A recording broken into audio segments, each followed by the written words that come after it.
Mirage is a character that's not all that well understood in Apex Legends. A lot of people seem to think he's around the middle in terms of characters. He's not too good, but he's not too bad either. He has some utility, he can provide extra information for your team through his decoys, and he's a relatively safe character. What I want to talk to you about today is why I think this character is hugely underrepresented, and why I think there's so much potential for him. Nah, I'm just bamboozling you. This guy's trash. So let's talk about why he sucks. First of all, let's get the ability stuff out of the way. I assume everyone already knows what he does. His active ability throws a decoy in a certain direction. It'll mimic your stance, whether you're crouched or not, and it'll run forward. Pretty straightforward. If it gets shot, it marks the other player that shot him and will let you know where they were. His passive is when he gets downed, he now goes completely invisible. He never used to do that, but he'll drop a decoy on the floor and it will now go completely invisible. And you'll be safe for a few seconds while you're downed. And his ultimate is... Man, I don't even know what they were thinking when they made this character, man. Like, I seriously don't. I love Apex, don't get me wrong. I think the characters are great. I've given shit to characters like Gibraltar and Caustic. I've said they're too fat, it's a hitbox-based game. But honestly, with the most recent patch in Season 2, they've kind of shown me that I was wrong. Like, you can buff these characters, you can make them useful and still keep the traits that they were initially designed with intact. But Mirage, he's seen a few changes. He used to not be completely invisible, now he is, and that's a buff, and yay for Mirage fans, all that stuff. But this character is just such a turd. Like, he's so bad. And without a drastic reworking of this character, I just don't see how this character will ever be good in a game where we already have a minimum of 10 or so legends that one is just completely useless and there's no justification for him anywhere. So that's my point. Anyway, moving on to his decoy. Some people love this shit. Honestly, it's his best ability. But it just kind of sucks, doesn't it? Like, there hasn't been a single time where I've played a game of Apex and I've shot a decoy and thought, oh, I made a mistake there. Apex isn't a game where giving away your position is necessarily a huge factor. If this shit were PUBG, okay, I can see why decoy might be really, really good. But in a game like Apex where health is plentiful, shields are plentiful, time to kill is pretty high, giving away your position just isn't much of a big deal at all. And on top of that, now that you know that they have one, you know you're coming up against a team with a fucking Mirage on it. So that's advantage to you. I have never played a single game of Mirage, and I've played a fair bit of him because I didn't want to just come into this, think I knew everything. I've never played a single game of Mirage where I've used the decoy and gotten extra information that I couldn't have just used my own eyes for. And if your only active ability in a game like this is something that is wholly unnecessary and doesn't actually give you anything useful, like, you're off to a bad start. You could even argue that this ability is a detriment because given that it always comes out from Mirage's position, like, you've just told them exactly where you are. So we've determined that his active ability is not very good. His passive and his ultimate better make up for that, hey? Well, they fucking don't. His passive, which, as I said before, hides him when he goes down. Okay.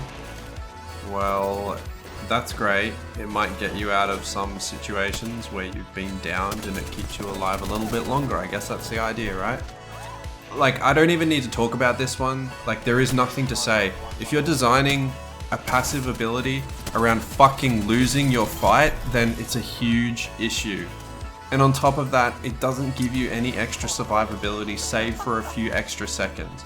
So that Pathfinder that just whooped your ass because he doesn't have shitty abilities now has to spend a couple of seconds finding you before he can then, hit the finisher on you.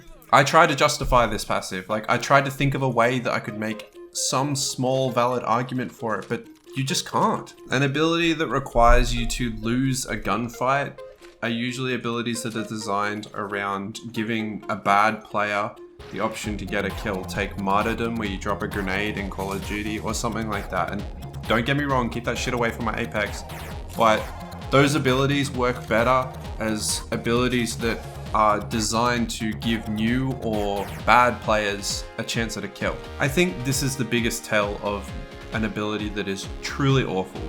If this ability was removed from Mirage, would you notice? The answer is no. And that, I think, makes it by far Design-wise, practicality-wise, even in theory, the worst ability in the game and nothing comes close. It's a good thing then for Mirage fans that his ultimate is actually really, really good. I'm just kidding, it's fucking terrible. His ultimate ability turns him invisible, summons a little circle of mirages around him, and he has 5 seconds of slightly increased move speed to move himself to a new position and escape whatever trouble he got himself into. Now this one, I think, is probably the only ability that he has that could be good. You could make this ability good. And I want to start with the little mosh pit he gets around him, the little mosh pit of mirages. I don't understand this one, because it's not fooling anybody. Nobody looks at a circle of 8 mirages and goes, huh, that's weird. I better shoot one of them to see if they're real or not. Instead, all it does is tell the enemy team that Mirage is now invisible and you better go find him. If this ability didn't have that huge indicator that Mirage has just used his ultimate ability, I think that there could be some really cool potentials for outplay. Like, I'm thinking of a situation where the Mirage is getting chased behind a building or something and the other team pushes in and he can't find him. Did he go in the building?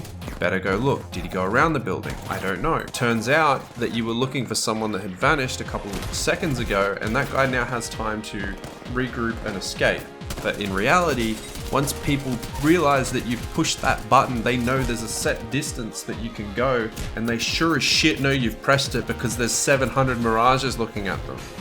My entire point with this ability is it could be good. It's the only ability he's got that could be good, if it wasn't so obvious that he used it. And again, you can cancel it now. I think that's a really good change. He's fully invisible now. I think that's a really good change too. Is it annoying? Yeah, but that's the design of the character, and I still don't think that it goes for long enough to the point where it's truly frustrating that he can get out of every situation. So his ultimate ability, like I said, it sucks. It just lets you know that the Mirage has now run away. He can't hurt you, he can't fight you, and all you have to do is wait a couple of seconds for him to reappear before you finish him off. So those are his abilities, and honestly, I like the idea of a mimic character. I think it's cool. I think other games have done them really well. Mirage's abilities just don't work at all. They do not work. They are terrible, and it leads into the huge fundamental flaw of Mirage as a character in Apex. And that one issue is utility. Every character in this game has some utility. This is a team-based game. There are no solos. There is only teams. You build your team to complement each other, just like you would in a MOBA or any other hero-based game. Every character is supposed to serve a purpose for your team, whether it is a character that excels well in the late game, or a character that has incredibly supportive abilities to support your other characters to do their job better. Let's use the most perceived selfish character in the game. Wraith, also known as the TTV special, is a character that excels incredibly well in 1 versus 1 scenarios, and is a character that all the tryhards and all the deathmatch gods are going to naturally be drawn to, right? And they are. Her active ability, her phase shift, is basically a fuck you guys can worry about everything else that's going on while I'm invulnerable. Does this make her a selfish character? No, because she's balanced out by her ultimate, the portal. The portal is one of the most important team-based utility abilities, that's hard to say, in the entire game. This thing can win you games based purely off of smart positioning. It allows you to get from one spot to another completely unharmed, and no other character can do that. This ability is what makes her such a vital character in nearly every single meta team comp we've seen so far. Her active ability is arguably one of the most selfish abilities in the game, and yet she is such a huge boon to your team because her team utility is so strong outside of it. And on top of that, she is a deathmatch machine. So what's the difference with Mirage? Well, he doesn't have anything. Nothing he has helps your team out at all. You could argue that the decoy does help your team out, but in such a minor way. The passive does not help your team out. The ultimate does not help your team out. In fact, it leaves them for dead more than Wraith's active ability does. Nothing he has complements your team at all. And this is the core of what Apex hero design is based on. So if you've got nothing to offer your team and you can't make up for it in any way, I just can't recommend ever picking this character. Because if you do, Welcome to the then brotherhood. you're just as selfish as Mirage himself. Yeah, like dried fruits? Yeah. Except me. I'll pick him whenever I want.